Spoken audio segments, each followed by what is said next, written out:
50 years had passed since humanity first withdrew from the Galactic Council, and in that time, the galaxy had changed in ways that no one had predicted, because a new threat had emerged from the southern regions, where the Vorn Empire had begun their expansion, and they were a militaristic species who believed that strength was the only truth that mattered,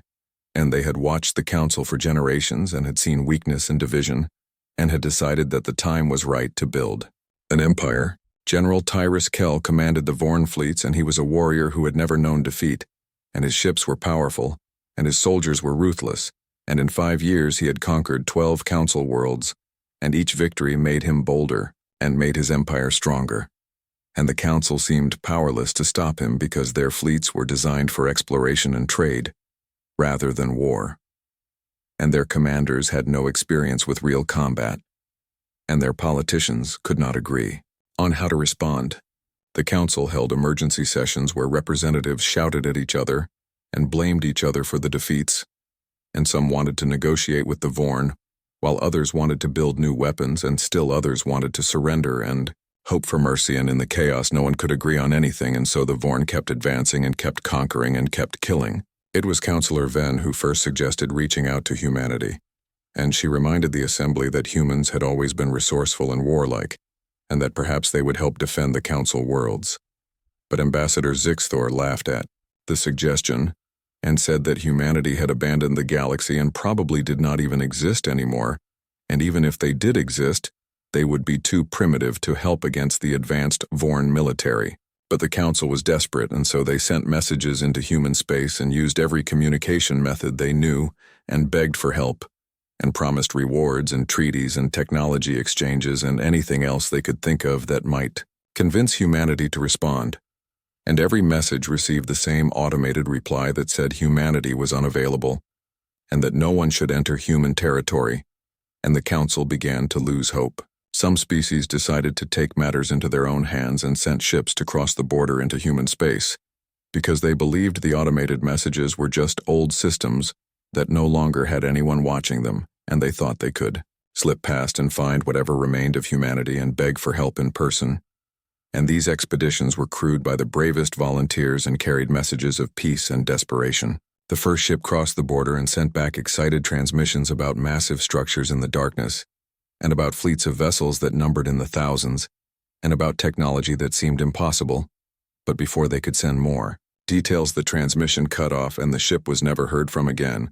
and the council waited for its return, but it never came. More ships followed, and each one sent back fragmentary reports about incredible things they were seeing, and about fleets beyond counting, and about defenses that made no sense. And then each transmission would end abruptly, and the ships would disappear, and after a dozen expeditions vanished, the council stopped sending them because it was clear that something in human space was destroying any ship that entered. Ambassador Zixthor declared that this proved humanity had become hostile and paranoid, and had probably destroyed itself in civil war, and was now nothing but automated defense systems protecting empty worlds, and he said the council should write off humanity entirely and focus on dealing with the Vorn through conventional means, but conventional means were not working, and the Vorn kept advancing. The Vorn Empire learned about the human border and the automated warnings, and General Tyrus Kell was curious about what could make the council so nervous, and he sent scouts to investigate human space. And his scouts were better trained and better equipped than council ships, and they managed to get deeper into human territory before they too disappeared, but not before sending back data that made Kell very interested. Kell saw an opportunity because the council had mentioned old human colonies that had been left behind when humanity withdrew, and these colonies were populated by humans who had chosen to stay in council space, and they had no protection and no defenses, and Kell decided that attacking these colonies would serve two purposes, because first it would give him more territory, and second, it would prove that humanity truly was gone and unable to protect even their own people. The first human colony the Vorn attacked was a farming world called New Dakota, and it had 2 million people who grew food and lived quiet lives, and had no weapons beyond what was needed for hunting local wildlife. And when the Vorn fleet arrived, in orbit the colonists had no way to fight back and no way to escape, and they could only watch as Vorn soldiers descended from the sky. The attack was brutal and efficient, and the Vorn killed anyone who resisted and enslaved everyone else, and burned the farms and took everything of value, and General Tyrus Kell himself came to the surface to survey his newest conquest, and he stood among the ruins and declared that humanity was finished and that no one would stop the Vorn Empire. But a small group of colonists had managed to hide in underground shelters, and they had access to old communication equipment that dated back to before humanity's withdrawal. And among them was an engineer named Paul Turner, who remembered the old codes and the old frequencies, and he worked desperately to send out a distress call while Vorn soldiers searched the ruins above. Paul's hands shook as he entered the codes, and he did not know if anyone would receive the message or if anyone would care. And he had heard the stories about ships disappearing in human space, and he wondered if humanity truly had destroyed itself. But he had to try because his family was dead, and his friends were enslaved, and he had nothing left to lose. The message was simple and direct, and Paul said that New Dakota was under attack and that the Vorn were killing humans, and that they needed help immediately. And he used encryption codes that were 200 years old, and he broadcast on frequencies that no one had used in generations, and then he waited in the darkness while the Vorn soldiers came closer. The message traveled through space at faster than light speeds and crossed the distance to human territory in minutes, and it passed through the border defenses that had destroyed so many council ships. But this message had the right codes and the right frequencies, and it was allowed through, and it reached an automated monitoring station that had been waiting 200 years for exactly this kind of message. The monitoring station analyzed the message and confirmed its authenticity, and immediately forwarded it to Fleet Command, where Admiral Karen Blake received it within seconds, and she read the words and felt a cold fury settle over her. And she had been waiting for something like this, and now the waiting was over. Blake gave orders, and across human space the fleet began to mobilize, and ships that had been waiting in the darkness powered up their systems, and crews rushed to their stations, and weapons were armed, and jump coordinates were calculated, and within an hour, the first wave was ready to move. Back on New Dakota, Paul Turner heard sounds outside his shelter and knew the Vorn had found him, and he prepared to fight with the small weapon he had. But then the sounds stopped, and he heard confused shouting in the Vorn language, and he risked looking at a monitor that showed the surface, and what he saw made no sense. The sky was full of ships, and they were not Vorn ships, and they were larger and stranger than anything Paul had ever seen. And they were just appearing from nothing, as if space itself was opening up to let them through, and there were hundreds of them, and then thousands of them. And the Vorn soldiers on the surface were running in panic. In orbit around New Dakota, the Vorn fleet scrambled to respond to the unexpected arrival, and General Tyrus Kell demanded reports from his officers and wanted to know where these ships had come from, and his sensors were showing readings that made no sense because the energy signatures were off the scale, and the number of vessels kept growing. A transmission came through on all frequencies, and a human voice spoke with calm authority, and the voice belonged to Admiral Ryan Cooper, who commanded the 1st Expeditionary Fleet, and he said that humanity had returned, and that the Vorn should withdraw immediately or face the consequences. General Tyrus Kell looked at his tactical displays and saw that his fleet of 300 warships was facing a human fleet of only 100 vessels, and he had won battles against worse odds, and his confidence returned, and he sneered at the warning and ordered his ships to attack because he believed the Vorn Empire could crush any opposition. The battle began, and it was over in 17 minutes, and it was not a battle so much as a demonstration of absolute superiority, because the human ships moved in ways that seemed to violate physics, and their weapons punched through Vorn shields, as if they were not there, and Vorn vessels exploded or went dead in space, and none of them could even scratch the human ships. Paul Turner watched from his shelter as the sky filled with fire and debris, and when it was over, the Vorn fleet was destroyed, and human ships controlled the orbit, and landing craft descended to the surface, and soldiers in advanced armor secured the colony, and freed the enslaved humans and provided medical care to the wounded. 6 months passed after the formation of the Galactic Security Alliance, and the galaxy settled into an uneasy peace, where humanity's military presence protected council worlds from external threats, but also served as a constant reminder that humans were now the dominant power, and not all species were happy with this arrangement. President Daniel Brooks led the United Human Systems from the capital world of New Earth, and he was a careful leader who understood that power without wisdom could destroy everything humanity had built, and he worked closely with Ambassador Claire Stevens to ensure that humanity used its strength responsibly, and did not become the tyrants they had sworn to prevent. The council species were divided in their reactions to the new order, and some, like Counselor Venn, embraced the partnership and worked to build genuine cooperation, while others resented being relegated to secondary status by a species they had dismissed as primitive just years before. And in dark corners of the galaxy, plots were being hatched by those who could not accept human dominance. Ambassador Zixthor found himself in an unexpected position because his earlier speeches mocking humanity had made him unpopular with the new human leadership, but his experience and knowledge of galactic politics were too valuable to waste, and Claire Stevens approached him with an offer to work together rather than remain adversaries. And after much consideration he agreed, because he realized that fighting humanity was pointless, and that cooperation was the only path forward.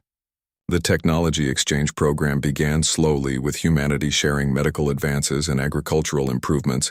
that could help council species without disrupting their social structures, and Dr. Helen Carter led the human team responsible for determining what technologies were safe to share and at what pace, and she worked closely with scientists from dozens of species to understand their needs and capabilities. Helen was a xenobiologist who had spent her career studying alien life, and she understood that technology was only useful if the society receiving it was ready to handle it, and she saw that many council species had become so comfortable with their existing technology that they had stopped innovating, and she worked to rekindle that spark of curiosity and discovery. One of Helen's closest collaborators was Counselor Venn, and together they developed a framework for interspecies cooperation that respected different rates of development, while ensuring that all species had access to the tools they needed to improve their lives, and their work became the foundation for genuine friendship between humanity and the Hiveborn. But not everyone wanted cooperation, and in the shadows a coalition was forming, led by remnants of the Vorn military, who had escaped justice, and disgruntled elements from several council species who believed humanity had stolen their rightful place in the galactic order, and they began gathering resources and making plans for an attack that would prove humanity was not invincible. The coalition was led by a Vorn commander named Rax, who had served under General Tyrus Kell and had witnessed the destruction of the Vorn fleet at New Dakota. And unlike his general who had accepted defeat, Rax believed that the only reason humanity had won was because they had caught the Vorn by surprise, and he was convinced that with proper preparation, the Vorn could defeat human forces. Rax spent months recruiting allies and gathering stolen technology, and he managed to acquire several pieces of human equipment that had been salvaged from test sites and research stations, and he brought together scientists from multiple species who were willing to work in secret to reverse engineer human technology and build weapons that could challenge human superiority. The coalition's plan was ambitious and dangerous, and they would launch coordinated attacks on human outposts across 3 sectors and use modified human weapons to prove that humanity's technology could be matched, and they believed that once other species saw that humans could bleed, the entire galaxy would rise up against human authority. Commander Nathan Price captained the diplomatic escort vessel Horizon, and his job was to transport human ambassadors and officials between council worlds and ensure their safety, and he was a veteran of the isolation years who had helped build the fleet that had returned to the galaxy, and he knew how to spot trouble before it arrived. Nathan noticed unusual patterns in shipping movements around the border regions and saw that certain types of equipment were going missing from storage facilities, and he reported his concerns to Fleet Command, who ordered him to investigate quietly, without alarming the Council, because they did not want to cause panic over what might be nothing. The investigation led Nathan to a remote system where he found a hidden base that was building warships using a combination of Council technology and stolen human designs, and he watched from a distance as ships that looked almost human emerged from construction bays, and he realized that someone was preparing for war. Nathan tried to send a warning, but the base's security systems detected the horizon and launched an attack, and suddenly Nathan found himself in a battle against ships that were using modified human weapons, and his shields held, but he could see that these weapons were more powerful than anything the Council should possess, and he knew this was serious. The Horizon escaped and made it back to human space, where Nathan delivered his report to Vice Admiral Linda Torres, who served as military attaché to the Council, and she immediately escalated the situation to President Brooks, who ordered a full investigation and mobilized rapid response teams. Within days, the Coalition launched their attack and hit human outposts across 3 sectors and used their modified weapons to destroy several facilities and kill hundreds of humans and council citizens who were working together. And the attacks were coordinated and sophisticated and proved that this was not some random group of terrorists, but a well-organized military operation. Admiral Ryan Cooper responded immediately and deployed fleets to defend the attacked sectors and hunt down the coalition forces. And the battles were fierce because the coalition ships were using human-derived weapons that could actually damage human vessels, and for the first time since their return, humanity faced opponents who could fight back. But the coalition had made a critical mistake because they had the technology but did not understand it, and their modified weapons were unstable and dangerous, and several coalition ships destroyed themselves when their weapon systems overloaded, and their shields failed under stress because they had been configured incorrectly. Colonel Amy Foster led Marine teams that boarded coalition bases and captured their leaders,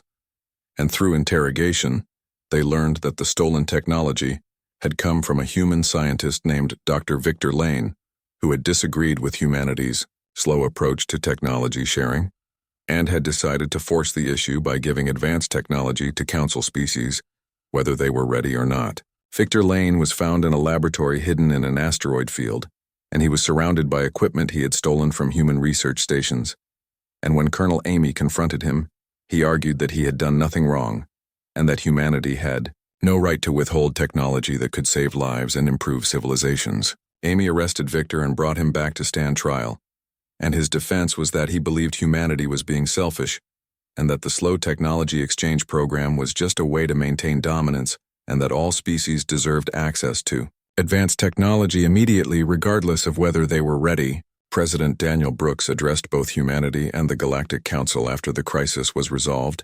and he spoke about the responsibility that came with power and the danger of technology without wisdom, and he pointed out that the Coalition's modified weapons had killed more Coalition soldiers than human soldiers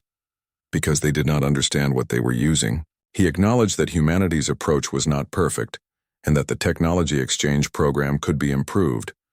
but he stood by the principle that advancement had to match capability, and that giving dangerous technology to unprepared species was not kindness but cruelty because it would lead to destruction. Dr. Helen Carter worked with Counselor Venn to develop a new framework that addressed some of the concerns that had fueled the coalition, and they proposed a more transparent process where council species could see the roadmap for technology sharing and understand why certain technologies were being withheld and what they needed to achieve to receive them. The new framework was presented to the council, and after much debate it was approved, and species began to see that humanity's caution was not about maintaining dominance, but about ensuring safety, and they started to trust that they would eventually receive advanced technology once they proved they could handle it responsibly. Ambassador Zixthor surprised everyone by becoming one of the strongest advocates for the new framework, and he used his influence to convince skeptical species that cooperation with humanity was in their best interest, and he worked to build bridges between old council families and new human leadership. General Tyrus Kell, who had been living in quiet exile on his homeworld since the Vorn defeat, reached out to Admiral Ryan Cooper and offered his assistance in tracking down remaining coalition forces, and he said that he understood now that strength alone was not enough, and that true power required wisdom and restraint. Cooper accepted Kell's help, and together they dismantled the last. 5 years after humanity's return to the galaxy, the transformation was remarkable, and the Galactic Security Alliance operated successfully across 40 systems, and human technology had been carefully integrated into council infrastructure, and life was improving for billions of beings, and peace, while not perfect, was more stable than it had been in living memory for most species. Captain Jennifer Mills commanded the exploration vessel Discovery, and she was part of a new generation of officers who had grown up during the isolation years and had trained specifically for deep space missions, and her assignment was humanity's first major exploration beyond the galactic rim since their return, because now that the immediate threats were handled, it was time to look outward again. The mission parameters were clear, and Jennifer was to lead the Discovery into the vast darkness between galaxies and map what lay in that emptiness, and ensure that no external threats existed that might endanger the fragile peace that humanity and the Council had built together. Dr. Andrew Foster served as the expedition's chief scientist, and he was a xenoarchaeologist who specialized in ancient civilizations, and he had joined the mission because he believed that the empty space between galaxies might hold secrets from the early universe, and he was eager to explore regions where no known species had ventured. The Discovery departed from the Citadel with much ceremony, and representatives from dozens of species came to witness the launch, because this was not just a human mission, but a symbol of the new cooperative spirit, and several council scientists had been invited to join the crew and work alongside human researchers. Admiral Richard Stone watched the launch from Fleet Headquarters, and he led Human Strategic Command, and was responsible for ensuring the safety of all human operations, and he had approved the Discovery mission, but had also stationed defense fleets along the galactic rim just in case something went wrong. The journey to the intergalactic void took 3 weeks even at advanced human faster-than-light speeds, and as the Discovery moved farther from the galaxy, the darkness grew deeper, and the stars became sparse, and eventually there was nothing but blackness in every direction except for the distant glow of the home galaxy behind them. Jennifer stood on the bridge and watched the sensors and felt a strange mixture of excitement and unease, because humans had built ships that could cross galaxies. But the void between them was so vast that even human technology seemed small and insignificant against that infinite darkness. Dr. Andrew Foster spent his time analyzing sensor readings and looking for anything unusual, and for the first few days there was nothing but empty space, and he began to think the mission would be uneventful. But then the sensors detected something impossible. A structure appeared on the long-range scans, and it was enormous and ancient, and it floated in the absolute darkness between galaxies where nothing should exist. And it was clearly artificial because its geometry was too perfect to be natural, and it radiated energy signatures that predated anything in the known universe. Jennifer ordered the Discovery to approach carefully, and as they got closer they could see that the structure was not alone, and there were dozens of similar objects spread across millions of kilometers, and they formed a pattern that suggested purpose and design. Andrew led a team in examining the structures, and they were made of materials that human science could barely analyze, and they were billions of years old according to every test they ran, and they appeared to be some kind of monitoring stations or guardians that watched the galaxy from the void. The most astounding discovery came when Andrew found a message embedded in the structure's energy field, and it repeated in mathematical patterns that transcended language and could be understood by any species with sufficient technology, and the message said, "The silence protects and the silence preserves and the silence ends." Andrew worked frantically to decode the full meaning and discovered that these structures were left by a civilization that had existed billions of years before any current species, and they had achieved technology so advanced that they had transcended physical form and ascended to a higher state of existence. This ancient civilization called themselves the progenitors in the closest translation that human language could manage, and they had left these guardian structures to watch over younger species and guide their development and ensure they reached certain thresholds before revealing the truth about the universe. The truth was staggering, and the progenitors revealed that the galaxy humans knew was just one small part of a vast community that spanned multiple galaxies and contained thousands of advanced species who had all passed through similar stages of development and proven themselves worthy of joining the greater civilization. The Guardians had been manipulating galactic development for eons in subtle ways, and preventing species from advancing too quickly or destroying themselves, and they had influenced events to push species toward cooperation and away from self-destruction, though they never directly interfered. Humanity's rapid advancement had not gone unnoticed, and the progenitors had watched as humans isolated themselves and bootstrapped their technology and society to levels that normally took millions of years,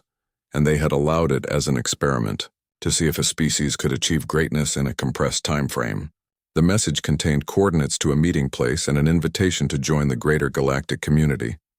but it also contained a warning that the decision to join must be unanimous among all species in the galaxy, and that it was a test of cooperation and unity. Jennifer immediately sent all the data back to human space using quantum communication, and the information reached President Daniel Brooks and Admiral Richard Stone within hours, and they convened an emergency meeting with the Galactic Council to share the discovery. The council chamber filled with representatives from every species, and Ambassador Claire Stevens presented the findings and showed them the evidence and played the progenitor message, and the chamber fell silent as the implications sank in. Ambassador Elena Grant, who was the daughter of the legendary Captain Lisa Grant, from the early isolation years stood beside Claire and helped explain the significance, and she said that humanity had spent 200 years preparing for a return to the galaxy, but now it seemed they had all been preparing for something even greater. The debate that followed lasted for months, and species had wildly different reactions to the revelation, and some were excited at the prospect of joining a greater community, while others feared losing their identity and autonomy, and still others questioned whether the message was even real. President Daniel Brooks spoke to the council and urged caution and careful consideration, and he reminded everyone that humanity had just emerged from isolation and had barely begun to build trust with the council species, and he argued that they should not rush into an even larger unknown. Councillor Venn supported Brooks and said that the progenitors had waited billions of years and could wait a bit longer while the galaxy's species learned to work together and proved they were truly ready for what lay beyond. But Ambassador Zixthor surprised everyone by arguing for acceptance, and he said that the council species had been stagnant for too long, and that this was an opportunity to break free from old patterns and embrace genuine progress. And he pointed out that refusing would mean staying isolated in ignorance. The vote was called and every species had to decide, and the requirement for unanimity meant that even one objection would prevent the galaxy from joining the progenitor community, and the tension in the chamber was overwhelming as each representative cast their vote. Species after species voted to accept the invitation, and even those who had reservations agreed that the opportunity was too important to refuse, and slowly a consensus formed that this was the right path forward. The final vote was unanimous, and the galaxy would accept the progenitor invitation, but would do so gradually by sending ambassadors and learners first, before committing to full integration, and this approach satisfied both the eager and the cautious. Captain Jennifer Mills received orders to return to the progenitor structures and transmit the galaxy's acceptance, and she did so with Dr. Andrew Foster at her side, and they watched as the structures activated and began broadcasting a response. A vessel appeared in the void, and it was made of pure light and energy, and defied every law of physics that humans understood, and it approached the Discovery slowly and transmitted a greeting in hundreds of languages simultaneously. The progenitor vessel carried an ambassador who existed as a being of thought and energy, rather than flesh and bone, and they welcomed the galaxy's decision and said that representatives from the greater community would arrive to begin the integration process. Admiral Richard Stone watched from his command center as the first progenitor vessel entered galactic space, and he felt a mixture of wonder and trepidation because humanity had worked so hard to become the dominant power in their galaxy, and now they were about to become students again. President Daniel Brooks addressed the United Assembly of all galactic species, and he spoke about the journey they had all taken, and how humanity had been mocked for their silence, and how that silence had led to strength, and how strength had led to responsibility, and how responsibility had led to this moment. He said that humanity had taught the galaxy a lesson about the value of. The grand chamber of the Citadel floated in the darkness of space like a jewel, catching distant starlight, and the massive station orbited the neutral world of Cathara Prime, where no single species held power over another, and representatives from 47 different civilizations gathered in the circular hall that had witnessed 1,000 years of galactic history, and today marked a special occasion that brought even the most isolated species to attend, because 200 years had passed since humanity last walked these halls, and the council had decided to commemorate their departure with speeches and remembrances, though most of those remembrances were not kind. Ambassador Zixthor stood at the central podium with his reptilian scales gleaming under the soft lights, and his yellow eyes swept across the assembled delegates with satisfaction, because he had waited decades for this moment, and his voice carried the weight of authority when he began to speak about the humans who had once sat among them, and he called them ambitious but ultimately limited, and said their brief 100 years of participation in galactic affairs had been nothing more than a failed experiment in elevating a primitive species too quickly, and the chamber filled with the sounds of agreement from dozens of species who clicked, or hummed, or made whatever sounds indicated approval in their various languages. The Draxian ambassador continued his speech, and reminded everyone how humanity had arrived with such confidence and how they had demanded respect, despite being newcomers who had only just discovered faster-than-light travel, while the other species had been crossing the stars for thousands of years. And he described how humans had pushed for reforms and changes, and how they had questioned ancient traditions, and how they had made everyone uncomfortable with their constant questions and demands for progress. And then he came to the final council session 2 centuries ago, when Commander Jake Morrison had stood in the very spot where Zixthor now stood, and announced that humanity would be stepping back from galactic politics. Zixthor painted that moment as an admission of defeat, and said the humans had finally realized they could not compete with civilizations that had millions of years of history, and he suggested that humanity had probably destroyed itself in some primitive war or had collapsed back into barbarism. And either way, the galaxy was better off without their disruptive presence, and many in the chamber laughed and agreed, and spoke among themselves about how they had always known the humans would fail. But not everyone laughed, and Counselor Ven of the Hiveborn stood slowly on her 6 legs, and her compound eyes reflected the light in strange patterns, and her voice carried a different tone when she spoke,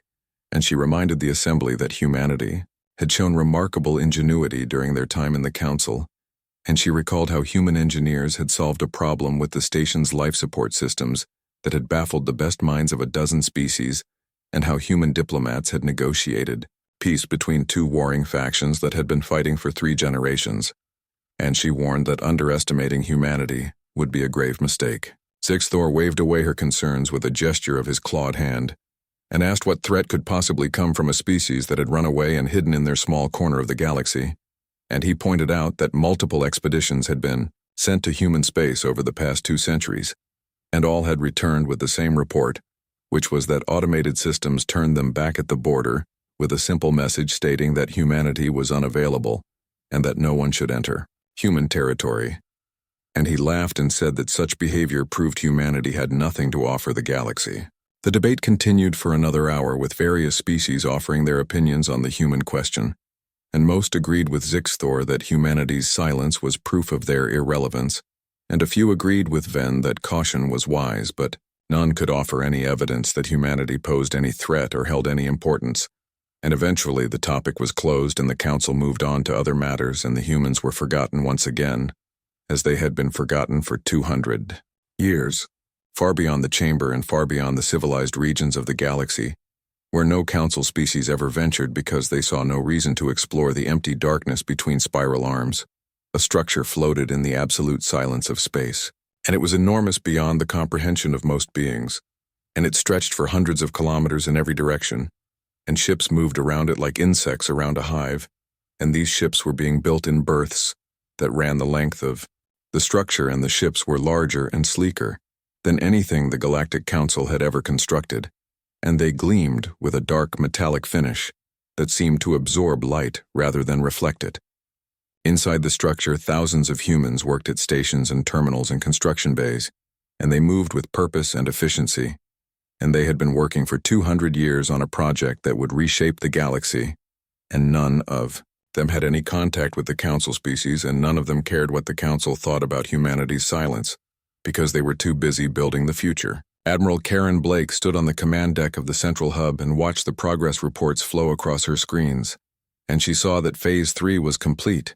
and all the major shipyards were operational, and the fleet was growing by hundreds of vessels every month, and she smiled because everything was proceeding according to plan.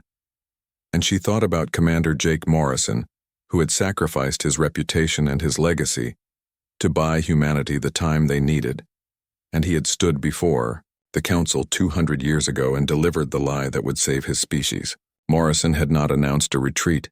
and he had not admitted defeat, and he had done exactly what humanity's leaders had asked him to do, which was to buy time and space for humanity to advance without interference, and without the constraints of galactic bureaucracy, and without the jealousy and fear of older species who would have tried to slow humanity's progress or steal their discoveries. And the plan had worked perfectly, because the council had believed the lie and had left humanity alone. Karen touched a control and opened a communication channel to all the shipyards and research stations and colony worlds that now filled human space, and her message was brief and clear, and she said that Phase 3 was complete, and that they should begin Phase 4. And across human territory the message was received and acknowledged, and millions of humans began the next stage of the plan that would take them back to the galaxy that had dismissed them. In another part of human space, Dr. Benjamin Hayes worked in a laboratory that existed in a dimension slightly removed from normal space, and he studied equations that would have driven most council scientists mad, because they violated several fundamental laws that the council believed were unbreakable. And he smiled when he solved another problem and added another breakthrough to humanity's growing arsenal of impossible technologies. Lieutenant Sophie Martinez sat in the cockpit of a fighter craft that moved through space without leaving any trace, and could appear and disappear at will, and she practiced maneuvers that would be needed in the coming days. And she thought about the stories her grandmother had told her about the old days when humanity had sat in the council and been treated like children, and she felt proud that her generation would be the ones to return and show the galaxy what humanity had become. All across human space, the preparations continued, and the fleet grew larger, and the weapons grew more powerful, and the soldiers trained harder, and the scientists discovered more, and the entire species moved toward a single goal with unity and purpose that the fragmented council could never match. And they waited for the signal that would send them back into the galaxy. That signal came sooner than expected, and it came in the form of a distress call from a human colony that had been left behind 200 years ago when humanity withdrew, and the colonists had chosen to stay in council space, and now they were under attack and they were dying. And they sent a message using old codes that they hoped someone would still remember. The message reached human space and was received by automated systems that immediately forwarded it to Fleet Command, and Admiral Karen Blake read the message and felt anger rising in her chest, and she gave the order that would end 200 years of silence and begin a new chapter in galactic history and across human space. The fleet began to move toward the border and toward the galaxy that had forgotten them. News of the battle at New Dakota spread across the galaxy within hours, and the species of the Galactic Council could not believe what they were hearing, because the reports spoke of human ships that moved like ghosts and weapons that could destroy. A Vorn warship with a single shot, and a fleet that had appeared from nowhere and vanished just as quickly after securing the colony, and every species wanted to know what had happened to humanity during their 200 years of silence. Ambassador Zixthor stood in his private chambers and watched the battle recordings that had been captured by long-range sensors,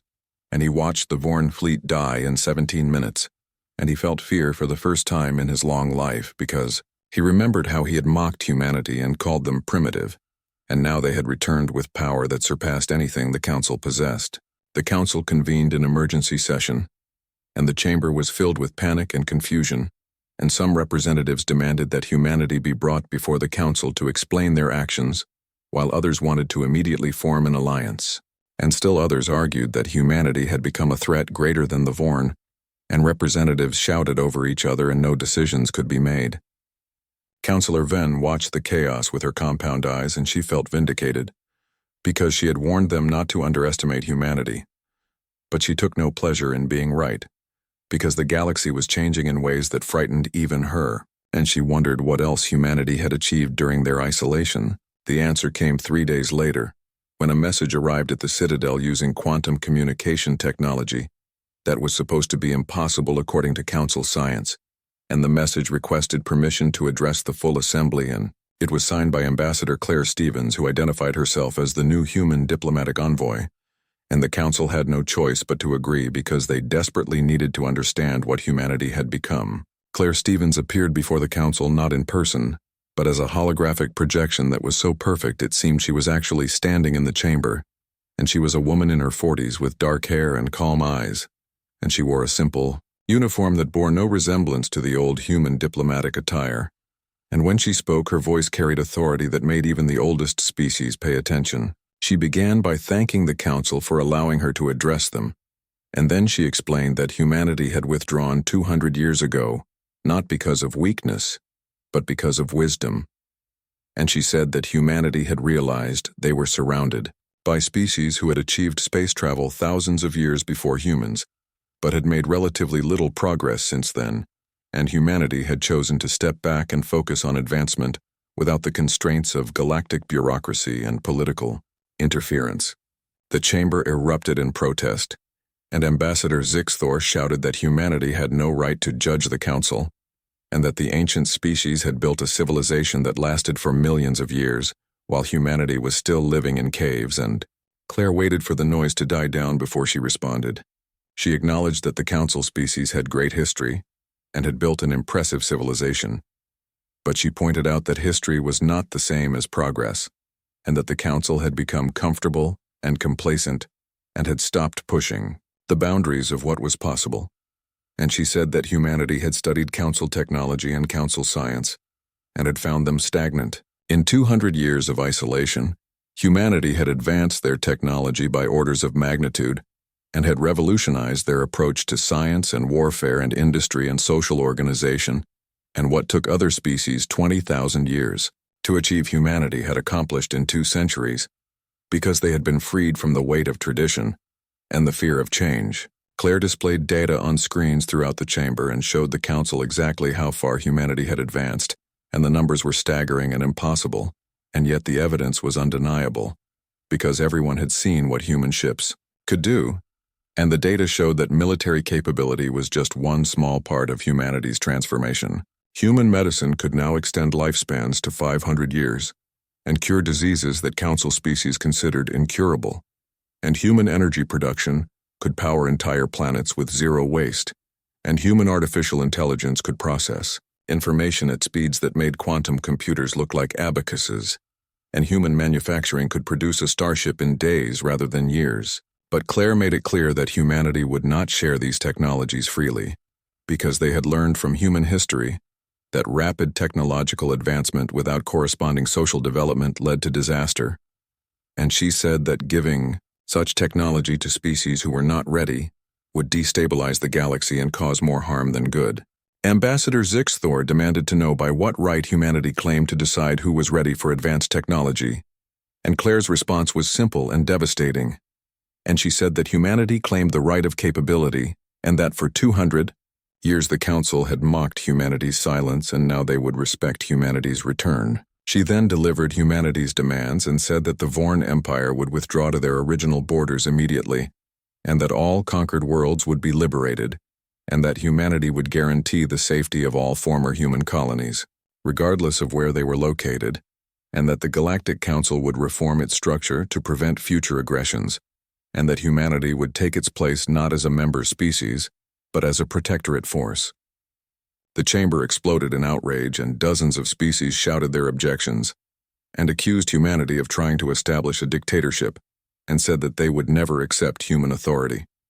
And Ambassador Zixthor led the protests and declared that the council would fight rather than surrender their sovereignty. Claire waited for the anger to subside, and then she spoke again, and her voice was harder now, and she said that humanity was not asking for permission and was not seeking approval, and that the terms she had outlined were not negotiable, and she reminded the council that they had already seen what happened when someone challenged human military power and asked if they wanted to test it themselves. Then her expression softened slightly, and she said that humanity did not want to rule the galaxy and did not want to crush the council, but that they also would not stand by while aggressive empires murdered innocent people, and that the council had proven itself incapable of maintaining peace, and that humanity had a responsibility to act. She proposed a compromise that would allow the council to maintain its dignity while accepting human protection, and she suggested the formation of a mutual defense pact where humanity would guarantee the security of council worlds in exchange for cooperation on diplomatic matters, and she offered a supervised technology exchange program that would allow council species to advance at a pace their societies could handle. Councillor Venn was the first to speak in favor of the proposal,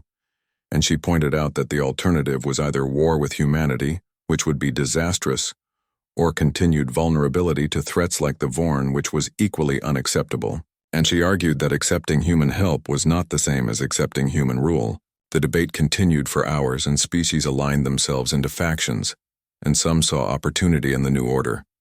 while others saw only humiliation. And Ambassador Zixthor tried to organize resistance, but found that most species were too afraid to oppose humanity and too relieved to have protection from the Vorn. While the council debated, Admiral Ryan Cooper took action against the Vorn Empire, and human fleets appeared at every conquered world and liberated them in rapid succession.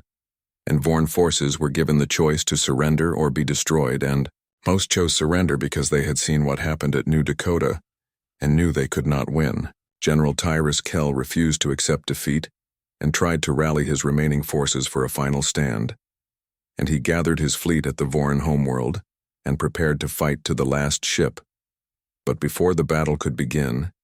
he received a message from his own government telling him to stand down because the Vorn Council of Warriors had decided to accept humanity's terms rather than see their species destroyed. Kell watched in fury as human ships entered orbit around his homeworld, and he wanted to fight, but his orders were clear, and he had to watch as the empire he had built was dismantled and the worlds he had conquered were freed, and his life's work was undone in a matter of weeks. Back at the Citadel, the Galactic Council finally reached a decision, and they voted to accept humanity's proposal, though many did so reluctantly, and Ambassador Zixthor abstained from the vote because he could not bring himself to support it, but also could not deny that it was necessary. Ambassador Claire Stevens thanked the Council for their wisdom and assured them that humanity would be a fair and just protector, and that the goal was partnership rather than domination. And she said that together they could build a galaxy where all species could thrive without fear of aggression or conquest. The formal treaty was signed 2 weeks later, and it established the Galactic Security Alliance with humanity as the primary military power and the Council as the governing political body, and it included provisions for technology, transfer and cultural exchange, and mutual cooperation, and